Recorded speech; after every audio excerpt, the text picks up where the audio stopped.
ನಮಸ್ಕಾರ ಗೆಳೆಯರೆ. ನಮಗೆ ಒಂದು ಸಣ್ಣ ಏಟು ಬಿದ್ದರೆ ಅಥವಾ ಅಂದುಕೊಂಡ ಕೆಲಸ ಸ್ವಲ್ಪ ತಡವಾದರೆ ಸಾಕು, ನನ್ನ ಹಣೆಬರಹವೇ ಇಷ್ಟು ಎಂದು ಕೊರಗುತ್ತೇವೆ ಅಲ್ವಾ? ಆದರೆ ಇಲ್ಲೊಂದಿಷ್ಟು ವ್ಯಕ್ತಿಗಳಿದ್ದಾರೆ, ಇವರಿಗೆ ಹಣೆಬರಹದ ಮೇಲೆ ನಂಬಿಕೆ ಇರಲಿಲ್ಲ, ಬದಲಾಗಿ ತಮ್ಮ ಕೈ ಬರಹ ಮತ್ತು ಛಲದ ಮೇಲೆ ನಂಬಿಕೆ ಇತ್ತು. ಇಂದು ನಾವು ಪರಿಚಯಿಸುತ್ತಿರುವುದು ಅಸಾಧ್ಯವನ್ನು ಸಾಧ್ಯವಾಗಿಸಿ ಜಗತ್ತಿಗೆ ಮಾದರಿಯಾದ 5 ಸೂಪರ್ ಪರ್ಸನಾಲಿಟಿಗಳ ಬಗ್ಗೆ. ಇವರ ಕತೆ ಕೇಳಿದ ಮೇಲೆ ನಿಮ್ಮ ಸಮಸ್ಯೆಯು ನಿಮಗೆ ಚಿಕ್ಕದಾಗಿ ಕಾಣುತ್ತೆ. ಹೌದು, ಅಂತಹ 5 ದಿವ್ಯಾಂಗ ಶ್ರೇಷ್ಠ ಸಾಧಕರ ಬಗ್ಗೆ ತಿಳಿಯೋಣ ಬನ್ನಿ. ಮೊದಲನೇದಾಗಿ ಸುಧಾ ಚಂದ್ರನ್.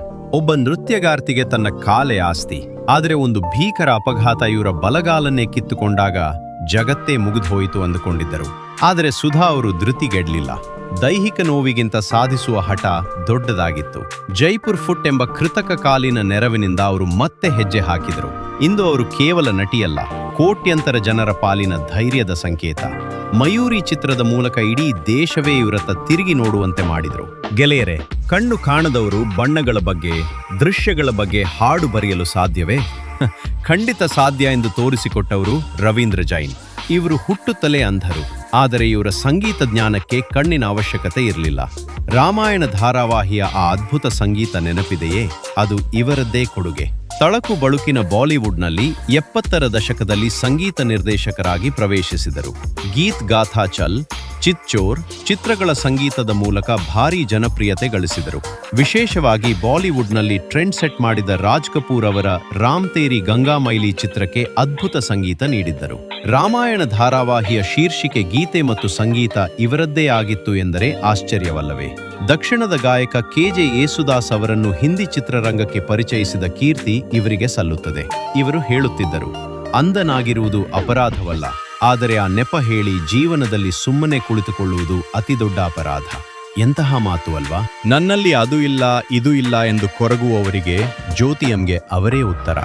ಕೇವಲ 2 ಅಡಿ 0.6 ಇಂಚು ಎತ್ತರವಿರುವ ಜ್ಯೋತಿ ವಿಶ್ವದ ಅತ್ಯಂತ ಕುಳ್ಳನೆಯ ಮಹಿಳೆ ಎಂದು ಗಿನ್ನೆಸ್ ದಾಖಲೆ ಬರೆದಿದ್ದಾರೆ. ಎತ್ತರ ಕಡಿಮೆ ಇರಬಹುದು, ಆದರೆ ಅವರ ಕನಸುಗಳು ಹಿಮಾಲಯಕ್ಕಿಂತ ದೊಡ್ಡದಾಗಿದ್ದವು. ಇಂದು ಅವರು ಅಂತಾರಾಷ್ಟ್ರೀಯ ಮಟ್ಟದ ನಟಿ ಮತ್ತು ಟಿವಿ ಸೆಲೆಬ್ರಿಟಿ. ಸವಾಲುಗಳನ್ನೇ ತನಗೆ ಮೆಟ್ಟಿಲು ಮಾಡಿಕೊಂಡವರು ಈ ಜ್ಯೋತಿ.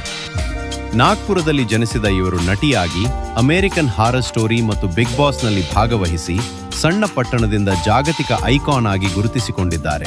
ಸವಾಲುಗಳನ್ನು ಶಕ್ತಿಗಳಾಗಿ ಪರಿವರ್ತಿಸಿಕೊಂಡು ನಟಿ ಮತ್ತು ಟಿವಿ ವ್ಯಕ್ತಿತ್ವ ಪಡೆದಿದ್ದಾರೆ. 2011ರಲ್ಲಿ ದರೋಡೆಕೋರರು ಇವರನ್ನು ರೈಲಿನಿಂದ ಹೊರಕ್ಕೆ ತಳ್ಳಿದಾಗ ಒಂದು ಕಾಲು ಕತ್ತರಿಸಿ ಹೋಯಿತು. ರಾತ್ರಿ ಇಡೀ ಹಳಿಗಳ ಮೇಲೆ ಬಿದ್ದಿದ್ದ ಇವರ ಮೇಲೆ 49 ರೈಲುಗಳು ಹಾದು ಹೋಗಿದ್ದವು.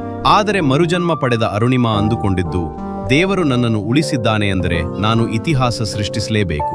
ಕೃತಕ ಕಾಲಿನ ಸಹಾಯದಿಂದ ಅವರು ಮೌಂಟ್ ಎವರೆಸ್ಟ್ ಏರಿ ಇತಿಹಾಸ ನಿರ್ಮಿಸಿದರು. ಭರವಸೆಯ ಮುಂದೆ ಎವರೆಸ್ಟ್ ಕೂಡ ಚಿಕ್ಕದು ಎಂದು ಇವರು ಸಾಬೀತುಪಡಿಸಿದರು.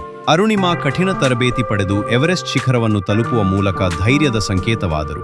ದೃಢ ಸಂಕಲ್ಪವು ಅಂಗವೈಕಲ್ಯವನ್ನು ಶ್ರೇಷ್ಠತೆಯ ಹಾದಿಯನ್ನಾಗಿ ಹೇಗೆ ಪರಿವರ್ತಿಸುತ್ತದೆ ಎಂಬುದಕ್ಕೆ ಅವರ ಕತೆ ಒಂದು ಪ್ರಬಲ ಉದಾಹರಣೆಯಾಗಿದೆ. ಕೊನೆಯದಾಗಿ ಡಾಕ್ಟರ್ ಸುರೇಶ್ ಎಚ್ ಅಡ್ವಾಣಿ. 8 ವರ್ಷದ ಬಾಲಕನಿದ್ದಾಗ ಪೋಲಿಯೋ ಇವರ ಕಾಲುಗಳ ಶಕ್ತಿಯನ್ನು ಕಿತ್ತುಕೊಂಡಿತು. ವೀಲ್ ಚೇರ್ ಮೇಲೆ ಕುಳಿತೇ ವೈದ್ಯಕೀಯ ಶಿಕ್ಷಣ ಮುಗಿಸಿದ ಇವರು ಭಾರತದಲ್ಲಿ ಮೂಳೆ ಮಜ್ಜೆ ಕಸಿ ಬೋನ್ ಮ್ಯಾರೋ ಟ್ರಾನ್ಸ್ಪ್ಲಾಂಟ್ ತಂತ್ರಜ್ಞಾನವನ್ನು ತಂದವರು. ಸಾವಿರಾರು ಕ್ಯಾನ್ಸರ್ ರೋಗಿಗಳಿಗೆ ಮರುಜೀವ ನೀಡಿದ ಇವರಿಗೆ ದೇಶ ಪದ್ಮಭೂಷಣ್ ನೀಡಿ ಗೌರವಿಸಿದೆ. ದೈಹಿಕ ಮಿತಿಗಿಂತ ಬುದ್ಧಿವಂತಿಕೆ ದೊಡ್ಡದು ಎಂಬುದಕ್ಕೆ ಇವರೇ ಸಾಕ್ಷಿ. ಅಂಗವೈಕಲ್ಯದ ಹೊರತಾಗಿಯೂ ಅವರು ಭಾರತದ ಅತ್ಯಂತ ಗೌರವಾನ್ವಿತ ಕ್ಯಾನ್ಸರ್ ವೈದ್ಯರಲ್ಲಿ ಒಬ್ಬರಾದರು. ಅನೇಕ ರೋಗಿಗಳಿಗೆ ಸಹಾಯ ಮಾಡಿದರು. ಡಾಕ್ಟರ್ ಅಡ್ವಾಣಿಯವರ ವೃತ್ತಿ ಜೀವನವು ದೈಹಿಕ ಮಿತಿಗಳನ್ನು ಕಠಿಣ ಪರಿಶ್ರಮ ಮತ್ತು ಬುದ್ಧಿವಂತಿಕೆ ಎದು ನಿವಾರಿಸಬಹುದು ಎಂದು ತೋರಿಸುತ್ತದೆ. ಅವರಿಗೆ ಪೋಲಿಯೋ ಇದ್ದರೂ ಅವರು ನಿಲ್ಲಿಸಲಿಲ್ಲ, ಇತರರಿಗೆ ಚಿಕಿತ್ಸೆ ನೀಡಿದ್ದಾರೆ. ನೋಡಿದ್ರಲ್ಲ ಗೆಳೆಯರೆ, ಕಾಲು ಇಲ್ಲದಿದ್ರೂ ಶಿಖರ ಏರಬಹುದು, ಕಣ್ಣು ಕಾಣದಿದ್ರೂ ಸಂಗೀತ ನೀಡಬಹುದು, ವೀಲ್ ಚೇರ್ ಮೇಲಿದ್ದು ಸಾವಿರಾರು ಜೀವ ಉಳಿಸಬಹುದು.